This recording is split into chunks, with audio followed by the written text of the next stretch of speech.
दो चीजों को याद रखिए, गौदान और एकादशी। श्रीमद वल्लभाचार्य जी ने मायावत का खंडन करा था जगन्नाथपुरी में, और श्रीमद वल्लभाचार्य जी ने कहा था एकादशी मरने के बाद मत दो, एकादशी जीते जी दो। कहा था कि नहीं कहा था? जीते जी दान करिए। इसलिए जगदीश में जगन्नाथपुरी में एकादशी उल्टी लटकी हुई है। करें अपने दर्शन। जगदीश में एकादशी को उल्टा लटकाया, क्यों? क्योंकि वल्लभ ने कहा कि एकादशी जीते जी दो। कई पंडितों कहते हैं तुम्हारे दादाजी मर गए, जब 12वें का दिन होता है ना तो पंडित जी संकल्प छुड़ाते हैं, देव एकादशी। बड़े बेटे ने 5 दे दी, छोटी बहू ने 3 दे दी, उसने 2 दे दी, उसने 2 दे दी। तो क्या तुम्हारे दादाजी भिखारी थे जो तुम्हारी एकादशियां लेकर जाएंगे? और तुम कौन होते हो दादाजी को एकादशी देने वाले? तुमने कौन सा इतने पुण्य कर लिए जो तुमने एकादशी दे दी? एकादशी के दान की महत्वता श्रीमद वल्लभाचार्य जी ने कहा कि कोई व्यक्ति अगर खटिया पर सड़ रहा है, पलंग पर तड़प रहा है, हॉस्पिटल में पड़ा हुआ है, तो निवेदन है कि उसको देखने जाओ तो अपनी करी हुई एकादशी में से 2 एकादशी का दान उसको तुरंत दे दो। क्यों? तो जिससे उसको मोक्ष मिल जाए, मरने के बाद नहीं। क्योंकि मरने के बाद तो वो 10वें के दिन, गरुड़ पुराण में लिखा है 10 दिन तक जीवात्मा घर की अटारी पे रहती है। कितने दिन? 10 दिन। 10 दिन के बाद जीवात्मा चली जाती है। कहां जाती है? उसको जहां जाना है। 3 दिन में उसको भोग भोगना पड़ता है जीवात्मा को। 3 दिन नरक का भोग भोगती है, उसके बाद स्वर्ग का भोग भोगती है। 18 दिन में ये प्रोसेस पूरी हो जाती है। कितने दिन? 18 दिन। 18 दिन के बाद में उस जीवात्मा को धान के खेत में पटका जाता है। किसके खेत में? धान के, चावल के खेत में। इसलिए कहते हैं एकादशी के दिन चावल मत खाओ। कहते कि नहीं कहते? और क्या कहते हैं? द्वादशी के दिन चावल खाना जरूरी है। एकादशी का पालना करना है तो द्वादशी को चावल का 1 गिलास खाओ, तब द्वादशी को चावल खाओगे तो एकादशी लगेगी। चावल नहीं खाओगे तो एकादशी नहीं लगेगी। द्वादशी को चावल खाना जरूरी है। क्यों कहते हैं? क्योंकि धान के खेत में जीव को छोड़ा जाता है, उस धान के खेत में, चावल के खेत में जीवात्मा रहती है। उसको चिड़िया खाती है तो चिड़िया के रूप में जन्म लेता है, मनुष्य खाता है तो मनुष्य के रूप में जन्म लेता है। इसलिए एकादशी के दिन चावल नहीं खाया जाता, क्योंकि एकादशी के दिन हम चावल खाएंगे तो जीव हत्या का दोष लग जाएगा। फिर कब खाना है? द्वादशी के दिन। द्वादशी के दिन क्यों खाया जाता है? क्योंकि हम एकादशी के व्रत करे रहते हैं, और पहला घासा जब चावल का खाते हैं तो अपनी करी हुई एकादशी का पुण्य, जितने जीव हमारे मुंह में जाते हैं उनको उसका पुण्य मिल जाता है, और उनका फिर जन्म नहीं होता, वो तर जाते हैं, उनको एकादशी का भाग मिल जाता है। इसलिए कहते हैं एकादशी को चावल मत खाओ, पर द्वादशी को दूध लक्ष्मी की वृद्धि कराता है, दही परिवार को एकत्रित करता है, शहद रोग बीमारी को दूर भगा देता है, घी घृत वंश की वृद्धि कर देता है। कोई घात मनुष्य के लिए आ रही है, कोई घात आ रही है, उसको रोक देता है।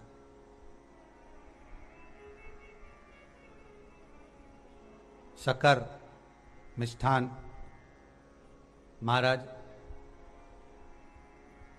परिवार में अगर कहीं कोई क्लेश चल रहा है, कोई बहुत ज्यादा क्लेश चल रहा है, शक्कर उसको रोक देती है।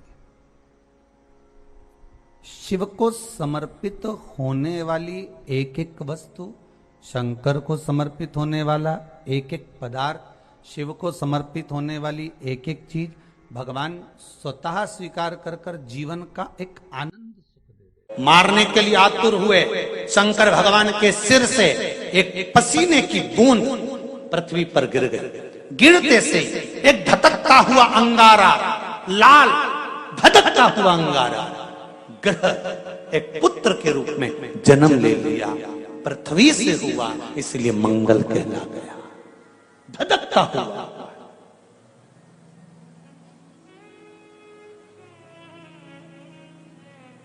पर अंधकासुर अभी नहीं मरा है, अंधकासुर की मृत्यु अभी नहीं हुई है। हर हर महा, अंधकासुर की मृत्यु अभी नहीं हुई। धधकता हुए अंगारे के रूप में मंगल ग्रह प्रकट हो गए। जन्म ले लिए। पार्वती जी ने पूछा ये कौन है? शिव जी कहते हैं ये मेरे पुत्र के तुल्य है, क्योंकि मेरे शरीर के पसीने से उत्पन्न हुआ है, मेरे मस्तक के पसीने से पृथ्वी पर गिरने के कारण ये उत्पन्न हुआ है। इसका नाम मंगल होगा, ये ग्रह मंडल में रहेगा, देवताओं के रूप में पूजा जाएगा, पर मेरे क्रोध के कारण उत्पन्न हुआ है, इसलिए इसका ग्रह थोड़ा सा क्रूर होगा।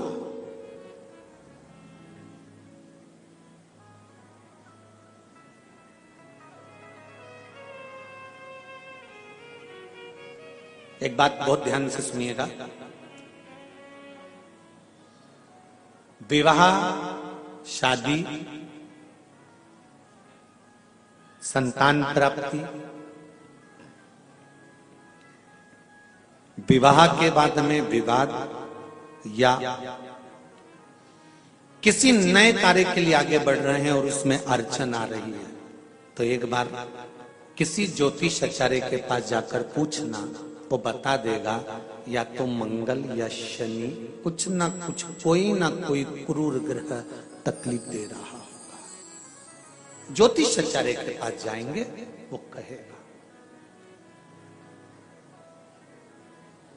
जितने भी ग्रह हैं, चाहे राहु हो, केतु हो, मंगल हो, शनि हो, बुध हो, भौम हो, सूर्य हो, ये सारे जो ग्रह हैं ये शंकर भगवान के शिवलिंग के पास में विराजमान है। शिवलिंग के पास में विराजमान। कभी मौका मिल जाए, विवाह शादी में देरी हो रही हो, या कोई नया कार्य चालू कर रहे हो उसमें देरी हो रही हो, या कोई सर्विस के लिए, नौकरी के लिए जा रहे हो और वो कार्य नहीं हो रहा हो, तो एक धतूरा, केवल एक धतूरा, उस धतूरे को फोड़कर उसके अंदर का फल निकालकर उस फल को शिवलिंग पर चढ़ाकर एक लोटा जल शंकर भगवान को समर्पित कर कर आइए। दिन होना चाहिए मंगलवार। कौन सा दिन होना चाहिए? जम के बोलो जरा, मंगलवार। समर्पित करो। उसके बाद में आप विवाह के लिए अगर समर्पित करें हैं तो विवाह में देरी नहीं होगी। व्यवसाय और व्यापार के लिए या नौकरी के लिए समर्पित करें हैं तो उसमें देरी नहीं होगी। आपने पत्र में लिखा है, गुरुजी चरणों को कोटि कोटि प्रणाम। शिव महापुराण की कथा की महिमा।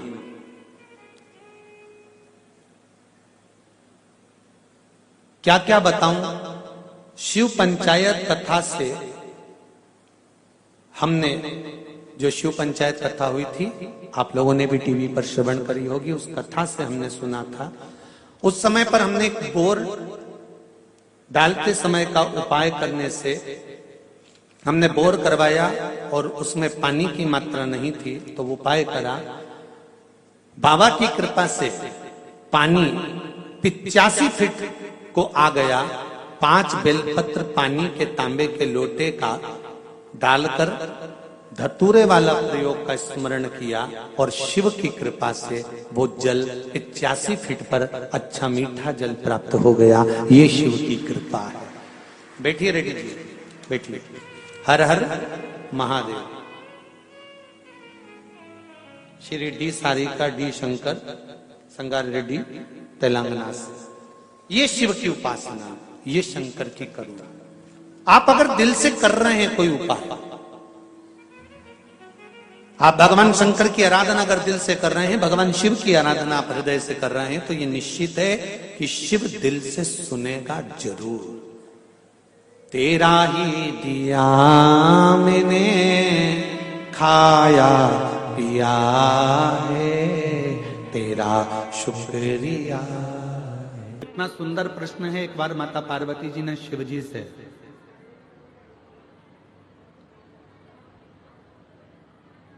मां गंगा के घाट पर एक प्रश्न किया। थोड़ा सावधानी से सुनिएगा इस प्रश्न को। पार्वती जी भगवान शिव से एक प्रश्न कर रही हैं गंगा जी के घाट पर, बाबा मेरे मन में थोड़ा सा संशय है, उस संशय को मिटा दीजिए। क्या संशय है? आपके हृदय में संशय कौन सा है? क्या संशय अड़ गया आपके हृदय में जो आपको बेचैनी हो रही है, चैन नहीं मिल रहा, शांति नहीं मिल रहा? क्या संशय? तो कहा बाबा मेरे मन में एक संशय है, अगर किसी भक्त को आपसे मिलना हो तो किस जगह पर जाकर वो मिल सकता है? कौन सी जगह ऐसी है जहां भक्त भगवान से मिल जाए, जहां भक्त भगवान से मिले? वो स्थान बताइए।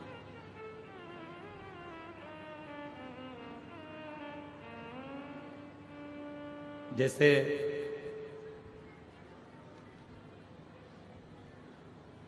अपन कहते हैं ना कि अगर आपसे मिलना हो तो आपका पर्सनल नंबर कौन सा है?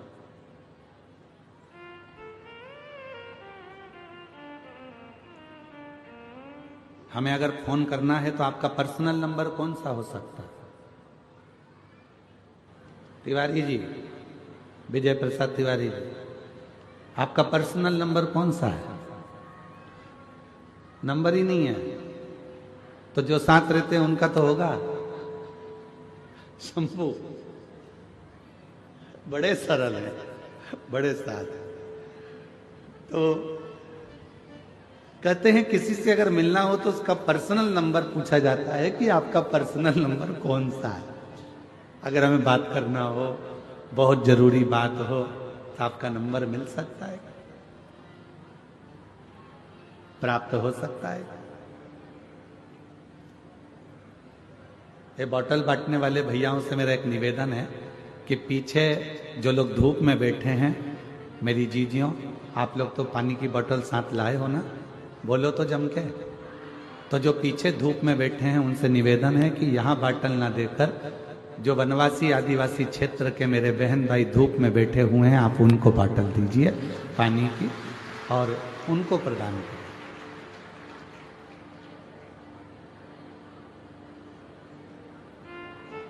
शिव कृपा करे, भगवान शंकर की कथा करे। तो पार्वती जी ने शिव जी से पूछा कि कोई भक्त आपसे मिलना चाहता है और उसको मिलना है तो आप हमेशा किस जगह मिल सकते, किस स्थान पर मिल सकते? कोई पर्सनल नंबर आपका दीजिए जिससे हम बात कर सकें। तो क्या वो कौन सी जगह है, कौन सा स्थान है जहां शिव तुरंत मिल सकते? फिर पार्वती जी ने कहा कि आप कैलाश पर मिल सकते हो।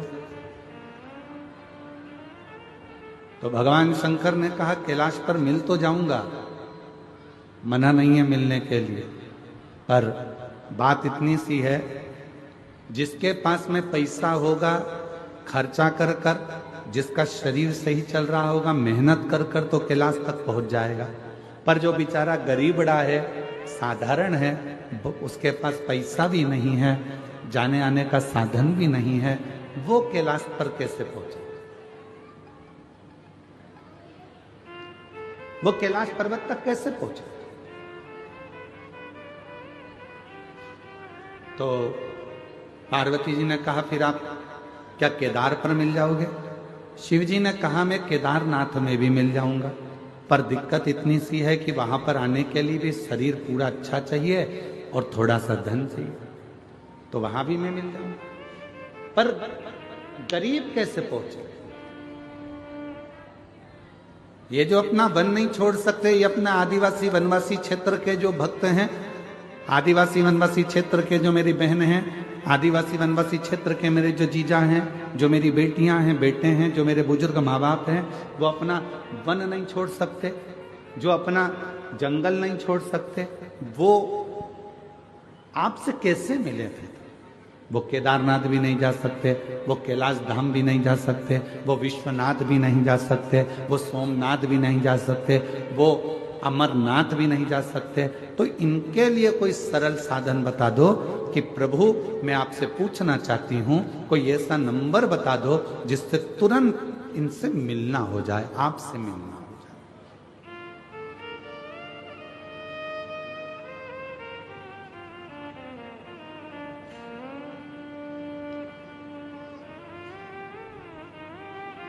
कोई ऐसा नंबर महाराज?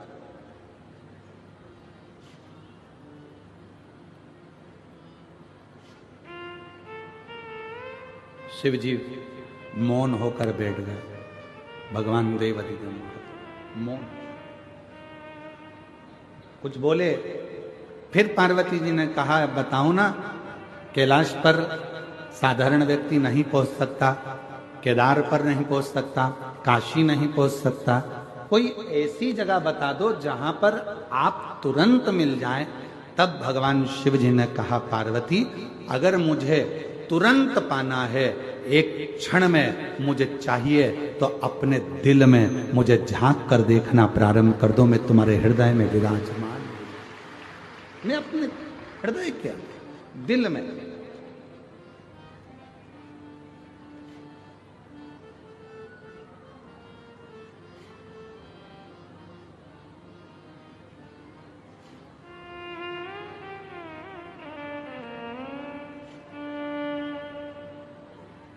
बस वही। और मुझे एक जरूरी काम भोला का, और मैंने ढूंढा देश तमाम भोला,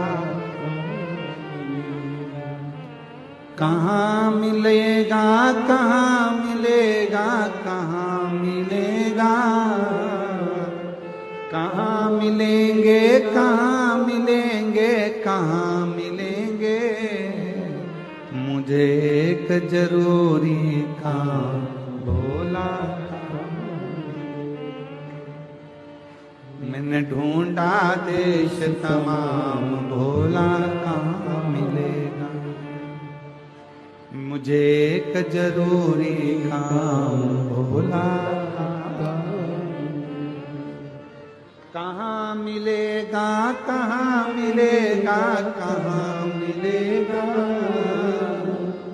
कहाँ मिलेगा, कहाँ मिलेगा, कहाँ मिलेगा, मैंने ढूंढा देश तमाम भोला, कहाँ मिलेगा, ओ मैंने ढूंढा देश तमाम भोला।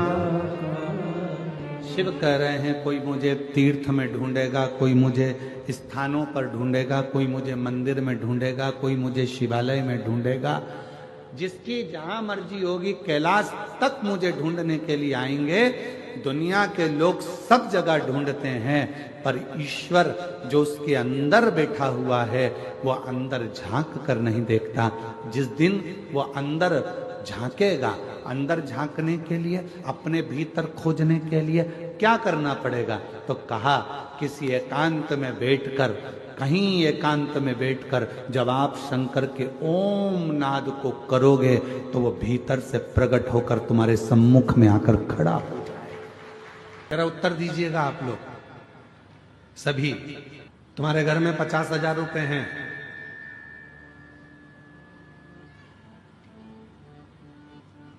कोई बीमार पड़ गया घर के अंदर, हॉस्पिटल लेकर चले गए, इलाज चालू हो गया,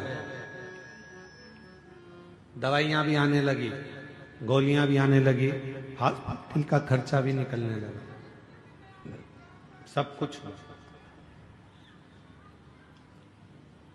अब डॉक्टर ने तुमसे कह दिया कि इसकी अंतिम सांसें चल रही है और इसके पास में अब समय नहीं है, और तुम डॉक्टर से कहो कि गुरु, डॉक्टर साहब मेरे से 1 लाख रुपए ले लो, मेरे से 2 लाख रुपए ले लो, मेरे से 5 लाख रुपए ले लो, मेरे से 4 लाख रुपए ले लो, इसको ठीक कर दीजिए, इसको थोड़ा सही कर दीजिए, ऐसी कृपा कर दीजिए कि ये बिल्कुल ठीक हो जाए, ऐसा कुछ कर दो, मेरे से पैसे ले लो और इसको ठीक कर दो। भगवान भोलेनाथ कृपा करो, मेरे से 2 लाख रुपए ले लो, 5 लाख रुपए ले लो, परंतु इसको ठीक कर। अब उस जगह पर पैसा काम नहीं आएगा, उस जगह पर तुम्हारा धन काम नहीं आएगा। डॉक्टर कहेगा मेरा काम मैं कर रहा हूं, दवाइयां भी दे रहा हूं, इंजेक्शन भी लगा रहा हूं, बोतल भी चढ़ा रहा हूं, सारी तैयारी कर रहा हूं, पर यह पैसा अब यहां काम नहीं आ रहा। अब तो यहां क्या काम आएगा? तो शास्त्र कहता है धन कमाना सरल है, पैसा कमाना सरल है, किसी के यहां जाकर मेहनत करोगे 200-500 रुपए दे देगा। कोई दुकान पर काम करोगे 200-500 रुपए दे देगा। हमाली करोगे 200-500 रुपए मिल जाएगा। शिव महापुराण की कथा कहती है पैसा कमाना सरल है, पर पुण्य कमाना दुनिया का सबसे कठिन काम है। सबसे कठिन काम है पुण्य को कमाना। क्यों? अंतिम समय में, प्राण छूटने के समय में, हॉस्पिटल में, सब हॉस्पिटल के बाहर होंगे। बेटा बाहर, बहू बाहर, रिश्तेदार बाहर, नातेदार बाहर, भाई बाहर, बहन बाहर, बेटी बाहर, दामाद बाहर, बेटा बहू सब बाहर। हॉस्पिटल के अंदर जब मशीनें लगाई जाएगी, अकेले पलंग पर आईसीयू में पड़े होगे, वेंटिलेटर पर पड़े होगे, उस समय पर तुमने कितना पैसा कमाया वो वहां काम नहीं आएगा। उस समय पर अंतिम बिंदु में काम आएगा कि तुमने अपनी जिंदगी में पुण्य कितना कमाया। वो पुण्य तेरे सामने आकर खड़ा हो जाएगा और वो पुण्य तुझे श्वास देना प्रारंभ कर। पुण्य, पैसा कमाना कठिन नहीं है मेरी बहनों, मेरे जीजाओं, मेरी जीजियों। पैसा कमाना सरल है। यहाँ छत्तीसगढ़ का हमको नहीं मालूम, हमारे मध्य प्रदेश का मालूम है हमको। मध्य प्रदेश में हमारे यहाँ जो गरीबी रेखा के अंतर्गत आते हैं उनको गेहूं फ्री मिलता है। कम शुल्क में शक्कर मिलती है, कम शुल्क में, निःशुल्क, कम पैसे में, थोड़े बहुत पैसे में उनको गेहूं मिलता है, उनको शक्कर मिलती है, उनको तेल मिलता है। यहाँ मिलता है? अरे बोलो तो जम के, आवाज नहीं आई, और जम के बोलो। मिलता है। झोला लेके तुम सीधे दुकान पर पहुंच गई, जहां पर मिलता है वहां पहुंच गई, वो दे देगा क्या तुमको? जम के तो बोलो, नहीं देगा। क्या कहेगा? डायरी ला। वो कौन सा एक डायरी होती, पीली पीली है, परमिट, आधार कार्ड, राशन कार्ड। हाँ, परंतु राशन कार्ड भी पीला और लाल ऐसा कुछ चलता है कि वो उसी पे दवाई की व्यवस्था होती है, उसी पे फ्री में इसकी व्यवस्था होती है, ऐसे ही ना कुछ। तो वो कार्ड लेकर जाओगे तो तुमको फ्री में चावल मिल जाएगा, धान मिल जाएगी, फ्री में शक्कर मिल जाएगी, फ्री में तुमको तेल मिल जाएगा। वो कार्ड तुम्हारे पास में होना चाहिए। और अगर कार्ड नहीं है, कार्ड है तो हॉस्पिटल में भी तुमको पूरी व्यवस्था मिल जाएगी। कार्ड है तो इतने लाख तक की तुम्हारी बीमारी का खर्चा सरकार उठाएगी। क्यों? कार्ड है तो तुम्हारी बीमारी का खर्चा भी सरकार उठाती है। कार्ड है तो तुम्हें खाने को भी देती है, कार्ड है तुम्हें पीने को भी देती है, कार्ड है शक्कर भी देती है, कार्ड है तो तेल भी देती है, कार्ड है तो पानी फ्री, कार्ड है लाइट फ्री। उसी तरह जैसे तुम्हारे पास कार्ड है तो सारी व्यवस्था सरकार करती है, उसी तरह तुम्हारे मुख में श्री शिवाय नमस्तुभ्यम है तो पूरी व्यवस्था महादेव करते हैं। पूरी व्यवस्था महादेव करते हैं। तुम्हारे पास कार्ड है, व्यवस्था मिल जाए, कार्ड है, व्यवस्था मिले। जो समझदार हैं, जिनके घर में मोटरसाइकिल भी है, 4 व्हीलर है, तो भी उनने कार्ड बनवा रखा है। बोलो तो नहीं जीजिए, सही है कि गलत है? और जिसके यहां पर झोपड़ा है, कुछ खाने का भी नहीं है, वो आज तक फाइल लेके घूम रही है, सर मेरा कार्ड बना दो, सर मेरा कार्ड बना दो, सर मेरा कार्ड बना दो, सर मेरा कार्ड बना दो। उसके घर में कुछ नहीं है और वो कार्ड के लिए घूम रही है। और जिसके पास सब कुछ है, गाड़ियां हैं, बंगला है, दौलत है, धन है, और उसके घर के 4 कार्ड बने, इलाज फ्री, खाना फ्री, ये फ्री, वो फ्री, वो फ्री। वो तड़प रही है कार्ड के लिए। उसी तरह धन कमाना सरल है, पैसा कमाना सरल है, पैसे को एकत्रित करना बहुत सरल है, पर पुण्य कमाना बहुत कठिन है। पुण्य कैसे कमाओ? और पुण्य मतलब कार्ड। पुण्य कैसे कमाओगे? कार्ड कैसे बनाओगे? कार्ड बनाने के लिए याद रखना, आज के समय में अगर कार्ड बनवाना है तो तुम्हारी पहचान अच्छी होना चाहिए। पहचान है तो सील ठप्पे लग के कार्ड तैयार हो जाएगा। उसी तरह परमात्मा को अगर पाना है तो कुछ अगर बहुत बीमारी भी आ गई है और उससे अगर निपटना है, पैसा काम नहीं आएगा, पहचान काम आएगी। और पहचान शिव से बना लो तो वो पुण्य प्रबल कर देगा और सारे दुखों से दूर कर देगा, दुखों से। कितनी भी विषम परिस्थिति आ जाए, कितनी भी विषम, उस विषम परिस्थिति में केवल एक नारी, उस विषम परिस्थिति में केवल एक स्त्री, उस विषम परिस्थिति में एक स्त्री, एक नारी एक ऐसी होती है जो उस विषम परिस्थिति में, चाहे वो आपके घर की माँ हो, आपके घर की बहन हो, आपके घर की बेटी हो, आपके घर की धर्म पत्नी हो, आपके घर की बुआ हो, आपके घर की काकी हो, आपके घर की नानी हो, आपके घर की दादी हो, कोई भी आपकी विषम परिस्थिति में जब सामने विषम परिस्थिति आकर खड़ी होती है, उस जगह पर अगर कोई मार्ग ना सूझे, उस जगह पर अगर कोई मार्ग ना मिले, कोई मार्ग आपकी बुद्धि में आ ही ना रहा हो, तब घर की नारी के पास में, घर की स्त्री के पास में 5 मिनट बैठो और उनसे अपने मन की बात कहो, जरूर कोई ना कोई हल निकल कर सामने आ ही जाता है, कोई ना कोई हल जरूर आए,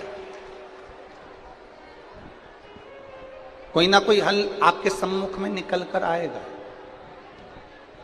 और एक और बात अपने स्मरण में लीजिएगा, अगर आप घर की स्त्री को अपनी कोई बात नहीं बता सकते, घर की नारी को अपने हृदय की बात नहीं बता सकते और विषम परिस्थिति में फंसे हुए, बहुत विषम परिस्थिति, तो अशोक सुंदरी का जो स्थान होता है, देखिए थोड़ा ध्यान दीजिएगा, आप लोग एलईडी पर भी ध्यान देना और आस्था चैनल पर भी ध्यान देना। तो किस स्थान पर हम अपनी विषम परिस्थिति में अगर उसे स्पर्श कर ले, विषम परिस्थिति में अगर कोई तकलीफ की घड़ी चल रही है तो हमारा मात्र स्पर्श और थोड़ी देर वहां स्पर्श कर कर अपने मन की बात को कह देने पर भी हमारी समस्या, हमारा दुख समाप्त होता है। जैसे ये शिवलिंग है, ये जलाधारी है और सामने अशोक सुंदरी का स्थान। अब ये सामने जैसे अशोक सुंदरी का जो स्थान होता है, उस अशोक सुंदर वाली स्थान पर अपने हाथ, सीधे हाथ की 3 उंगलियां, मात्र 3 उंगलियां आप अगर स्पर्श करें और पंचाक्षर मंत्र नमः शिवाय, षडाक्षर मंत्र ओम नमः शिवाय या श्री शिवाय नमस्तुभ्यम का मात्र स्मरण करते रहे और कुछ देर उस स्पर्श करी हुई उंगली को थोड़ी देर रखने के बाद अपने हृदय से लगा के अपने मन की बात कहकर, भले आपने जल चढ़ाया नहीं चढ़ाया और अपने घर को लौट कर आ जाए, वो विषम परिस्थिति टल ही जाती है, उसका समय का दुख तकलीफ नष्ट हो ही जाती है।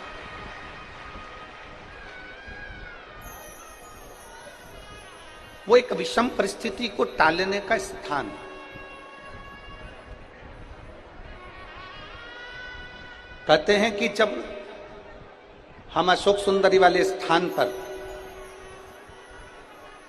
हम अशोक सुंदरी वाले स्थान पर जब हम हाथ का स्पर्श करते हैं, अशोक सुंदरी वाले स्थान पर जब हम हाथ का स्पर्श करते हैं और स्पर्श कर कर जब हम अपने मन की बात कहते हैं, तो वो बात महादेव तक, माता पार्वती के माध्यम से, अशोक सुंदरी के माध्यम से पहुंच जाती है और भोलेनाथ हमारे मन की दशा को जानकर आशीर्वाद दे ही देते हैं।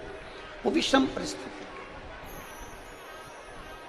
और शंभु शरने पड़ी मांगू घड़ी रे दुख का दया करी ने दर्शन। एक विषम परिस्थिति के समय पर भगवान शंकर को याद करना, एक विषम परिस्थिति के समय पर अशोक सुंदरी की जगह का स्पर्श करना, एक विषम परिस्थिति के समय पर बेलपत्र के वृक्ष की मिट्टी का स्पर्श करना, या विषम परिस्थिति में घर की स्त्री, घर की नारी, घर की बहन, घर की बेटी, घर की दादी, घर की नानी, घर की माँ, उसके पास में 5 मिनट बैठकर अपने मन में हो रही क्षुब्धता को, अपने मन में आ रही विषमता को प्रकट कर। विषम, हमने एक बात पहले कही, आप लोगों के स्मरण में होगा, किस किसने सुना है? जिसने सुना होगा वो बताएंगे। हमने पहले कथा में कहा था कि नारी का आधा शरीर देवादिदेव महादेव का होता है। सुना था कि नहीं सुना था? बोलो, जम के तो बोलो। सुना था ना सबने? स्त्री का, नारी का आधा जो स्वरूप है, स्त्री का आधा जो भाग है, स्त्री का आधा जो स्वरूप है, वो पुरुष का अर्थात देवादिदेव महादेव का भाग है। कई जगह पर कई लोग प्रवचन में कह देते हैं कि अपनी घर की पत्नी को कुछ मत बताओ। कई लोग कह देते हैं कि अपने घर की स्त्री को कुछ मत बताओ। कई लोग कह देते हैं अपने प्रवचन में, आपने भी प्रवचनों में सुना होगा कि घर की नारी को कुछ मत बताओ, घर की स्त्री को कुछ मत बताओ, कुछ मत बोलो, घर की स्त्री को घर आपके मन की दशा बताओ मत। कई लोग प्रवचन में ऐसा कहते हैं, पर शिव महापुराण कभी नहीं कहती। शिव महापुराण कहती है कि जब आपके मन की दशा में कुछ गड़बड़ी चल रही है, आपके हृदय को कहीं ठेस पहुंच रही है, आपकी चित्त वृत्ति को आराम नहीं मिल रहा, आपको बेचैनी हो रही है, आपके हृदय को शांति नहीं है, आपके हृदय को सुकून नहीं है, तो घर में जो स्त्री है, घर में जो नारी है, उसको बैठकर अपने मन की दशा जरूर बताओ, क्योंकि वो स्त्री नहीं, उसमें महादेव का आधा अंश विराजमान है। तुम्हारे हृदय की बात को वो जाने।